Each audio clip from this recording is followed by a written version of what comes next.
भगवान शिव बहुत संतुष्ट हुए और वीरभद्र तुम्हारी जय हो ऐसा आशीर्वाद देकर वो फिर बोले। शंकर भगवान बोले कि मेरे पार्षदों और मेरे पार्षदों में श्रेष्ठ वीरभद्र है।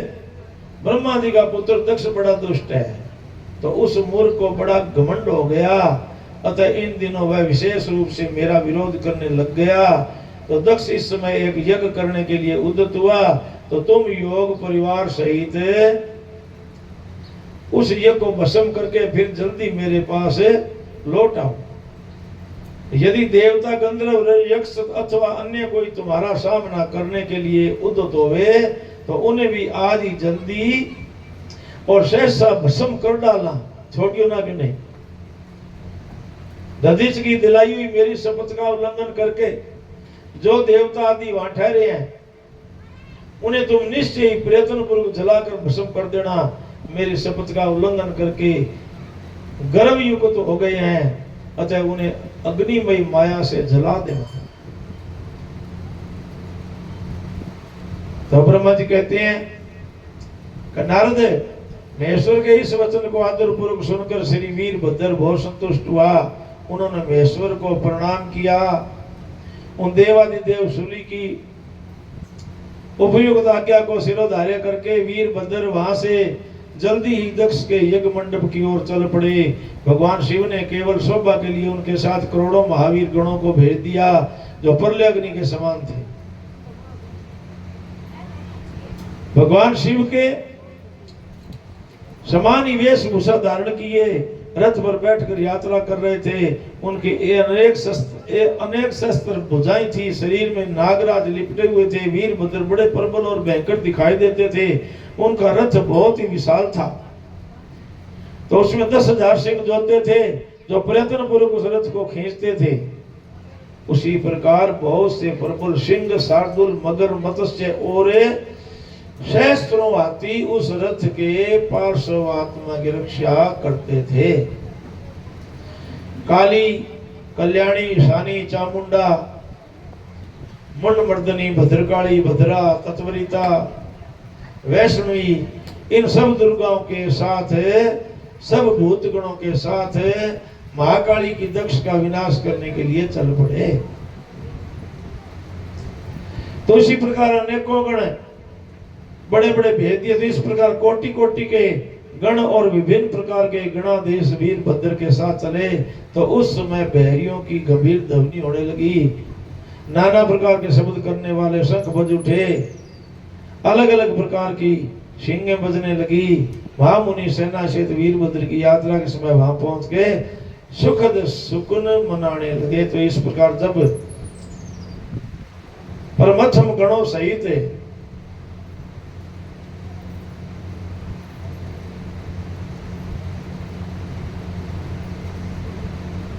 वीरभद्र ने प्रस्थान किया, तब उधर दक्ष तथा देवताओं को बहुत से अशुभ शुगुन होने लग गया।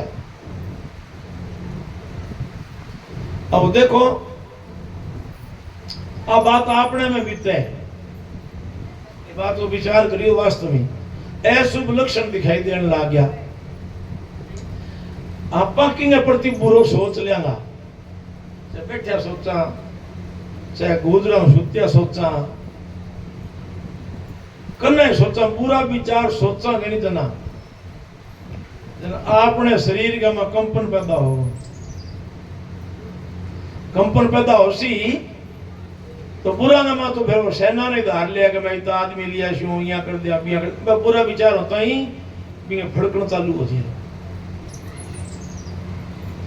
अब आ फड़कन है नहीं, वो सारो घाटे वगैरह सब तो ही अपशकुन हो गया। और शुभ विचार करा, बताओ जो फड़कन चालू हुए तो खुशी हो मां, शुभ विचार के मां। तो मनुष्य के लिए दो कर्म है, एक शुभ और एक अशुभ है। अगर अशुभ कोई सोच करेगो तो बिना दंड पीटे भी मिलना चालू हो जाए। अशुभ सोच करांगा तो बिना फल मिलना चालू हो जाए। क्यों कि शुभ जी की बात है, वह विचारांगा कि मैंने अमुक आदमी को सोच लिया दिमाग में, तो बिंग इस तस्वीर मंड की समय तो शुभ की मंडी जना खुशी हुई और अशुभ की मंडी जना इसी तरह मैंने देख लियो वो भी तो काम करने बाद सारा सारा वह जिसकी बात सेना इसी वाली बाई बात दिखा है अशुभ सारी शुभ हो गया वह। तो इसी तरह भड़कने लगी, भुजा भड़कने लगी, अंगों का वह भड़कना सदा अशुभ सूचक है और हर प्रकार के कष्ट मिलने की सूचना दे रहा था।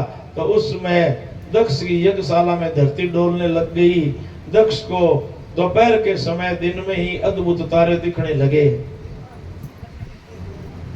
अब दक्ष है कौन अठे वो विचार करो, दक्ष कौन है? दक्ष अपने में अहंकार है। अरे अहंकार कने मूर्खता को जोर है। अरे वो जोर शुकी ना कि आपको कबो बोल जे या कुछ अपशब्द बोल दे फलाने जी आज इतने मार दूं वो कहे तो बैठे और फिर वो बोलो धड़ी समझ जना फिर फड़के बे। तो इस शरीर में जो अहंकार है अपने दक्ष है। अरबा सेना है जिकी ये कोमता की औलाद है जिकी विपरीत ही विपरीत है। काम है, क्रोध है, लोभ है, अहंकार है, तमोगुण है, रजोगुण है, आ सारी इंगी सेना है। और इंगी सेना के लिए अन कितना अस्त्र शस्त्र धारण करना पड़े, सारण करना पड़े। ऐसी की परमात्मा की शक्ति है, परमात्मा को हम भजन करा बीमा के करा इतो करा हे भगवान वो जाने वो कर्म जाने वो तू संभाल हल है। अब शरण हो गयो जना पर धनी एक में संभाल दियो। तो इसी तरह जीव को अहंकार का संग छोड़ करे और सत्संग को संग करे। देखिए आप फड़कना है नहीं वो बीपी वर्ग ने हार्ट है एक बंद जगह। तो इसी बीच में वहां आकाशवाणी प्रकट हो गई। संपूर्ण देवताओं और विशेषतः दक्ष को अपनी बात सुनाने लगी। ओ दक्ष आज तेरे जन्म को धिकार है, तू महामूढ़ और पापात्मा है। भगवान हरि की ओर से आज तुझे महान दुख प्राप्त होएगा जो किसी तरह टल नहीं सकता। अब यहाँ से तेरा हाहाकार भी नहीं सुनाई देगा। जो मूढ़ देवता आदि तेरे यज्ञ में स्थित हैं उनको भी महान दुख होएगा, इसमें संशय नहीं है।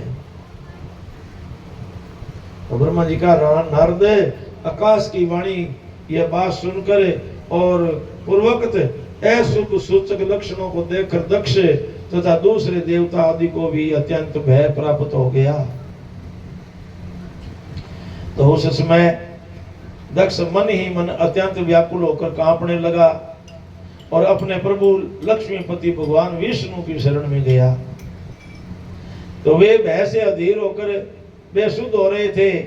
तो उन्होंने सवजन वत्सल देवादिदेव भगवान विष्णु को प्रणाम किया और उनकी मूर्ति करके कहा, उनके स्तुति करके कहा कि महाराज मामलो गड़बड़ हो गयो, तो मामलो गड़बड़ हो गयो बहुत तकड़ो और सती बुद्ध आदि थे तो भाजी है। अरे बाबा सेना और भेज दी, अब तो कुछ नाको लगाओ हाथा जोड़ी थे कृष्ण नाको लाग जी। अब आकाशवाणी हुई बंद, तो आकाशवाणी हुई जना में सुनी आपने अंदर आकाशवाणी अपने शरीर में ही होया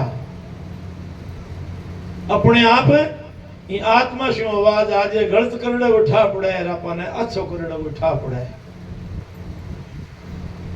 अब कई बार आप विचार ही कर लिया कभी बात तो गलत कर ली तो चलो देख जी सी ओशी जी की वो शब्द है रावण को मंदोदरी बोली का 3 लोग की माता है सीता इन ये ना करो राम दे दो बोले तू रोड़ा ना करे दिख गई तो दिखावा फिर ओशी जी की देखी ऐ शब्दी अहंकार का तो रावणी अहंकार दक्ष अहंकार है। तो इसी तरह शुभ सोच बनाना हरदम शुभ सोच बनाने में दिक्कत के लग है। कोई ऑनलाइन तो चुनाव को नहीं, ऑनलाइन तो अपने माई है, सिर्फ विचार ही करना है। हाँ चीजा को बहुत तकड़ी बात है, अगर ए वो जीव ग्रहण करने लग गया तो इनका जन्म सफल हो जाए, जन्म जन्मांतर तो दुख को नहीं हुए। भीलनी बिल्कुल गरीबनी पर रोज बुहारी देती और फूल बिछावती, रोज बुहारी देती फूल बिछावती। तो जितने बन नया आया बीते बन छोड़ा के वह फूल रहे तो बिंग में बांगो फूला में भी जगह में प्रेम हो के मेरा प्रभु आसी और मेरा शरण डाल सी। और प्रभु आया शरण डालिया, 9 प्रकार की भक्ति दे गया, जन्म जन्म की चरणारविंद की भक्ति दे गया, अजर अमर कर क्या होना। आपा क्या करा, शिव जी मंदिर में आ गया, श्याम जिला में आ गया, नमस्कार करी, फूल पता साठू तोड़े और चढ़ाया। तो वो घर भगवान को है तो उठे कोई झाड़ू लगानी या कोई चौको साफ करनो या कोई बर्तन वगैरह है बांगो साफ करनो, वो मन में को नहीं आवे। एक ही सी संस्था है, देखो गुरुद्वारा जाकर देखो थे, गुरुद्वारे में थे भोजन कर लियो, थाली थारा हाथ में खोस लेगा आप मान जाएगा। और आप क्या करा, आप भटकने छोड़ जावा, कोई मान ले सी। वो भाव सही है कि आपने अठत को नहीं कराई, मैं बहुत जगह है तो ही वो सही है कि मैं दिल्ली गयो कि चांदनी चौक में गुरुद्वारा वालों स्वामी, तो मैं बड़े रात न रहे, मेरे को पैसा ले लिया, मैं वो पैसे दे दो आप, लेकिन 20 की जा रही वहां बैठे मेल दिया, पैसा पर्ची काट के दे दी, सारा सामान की रुखाड़िया रख दियो। दिन के पाँच हो गयो जना वह पर्ची दे के पैसा दे दिया, मैं रुखाड़िया। फिर आगे चढ़ जूता खोलना बैठे एक सरदार जी बैठा, मैं बूट मांगे दिया को नहीं, मैं टोकन दे दिया दिया को नहीं, एक बार रुको देव को नहीं, पर पॉलिश करके दिया। मेरा आंखों पानी आ,